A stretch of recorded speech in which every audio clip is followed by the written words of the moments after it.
For those of you that may not be familiar with me or our program, my name is Ann Price. I'm the curator of Raptors for the Raptor Education. Our first set of birds.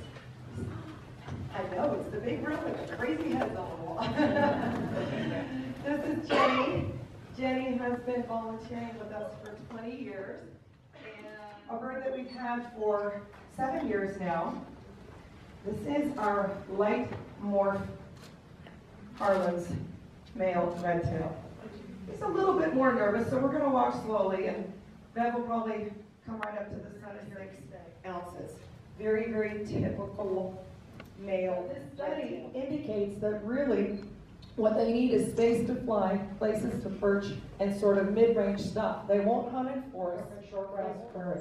They can manage the transition between a cornfield and the undeveloped fallow corn. The eastern female with Jenny on the left is 16 because she was injured as a first-year. One of our newest birds, though he himself is not new to education, he is a wonderful senior citizen. He is 17, which is definitely very old for a wild peregrine falcon. So we got 5 species of falcons. 6 species of falcons in the United States.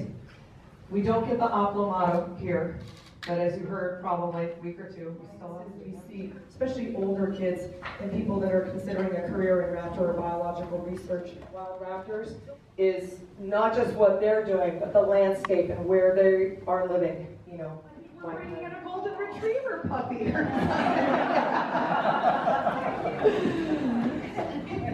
Jenny, you take as long as you want. So this terribly handsome gentleman, he is, they're so wonderful. He's now 18 years old. To answer the question, what is the raptor in the world with the largest wingspan? That would be the male Andean condor. Multiple vultures, so the guys that are found in Asia and Africa, they are in the same family as eagles and hawks. They do. He's got more on top than I do.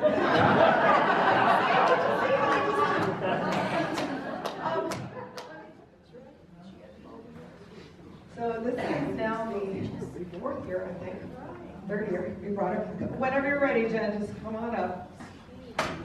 She is now 4.5 years old. She was one of them because she came to us as an 18-month-old. And her belly was never really the pure white. I was going to say, she's probably going to start talking.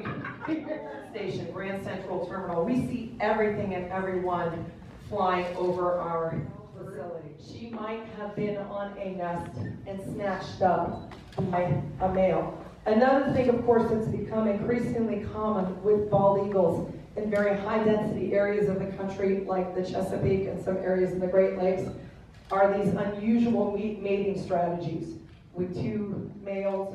Looking left and right. So once upon a time, Karen Metz came into our lives. We started working together, and I learned so much from her. So much. Like I told somebody last year, or this year,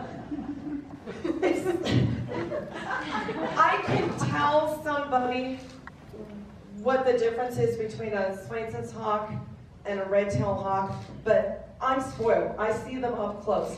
And before Karen, I don't feel like I had the proper vocabulary and useful tips to pass on to somebody. But Karen says, no, the wing tips and the tail and the proportions and the color and all these subtle things. Working with this lady, don't move.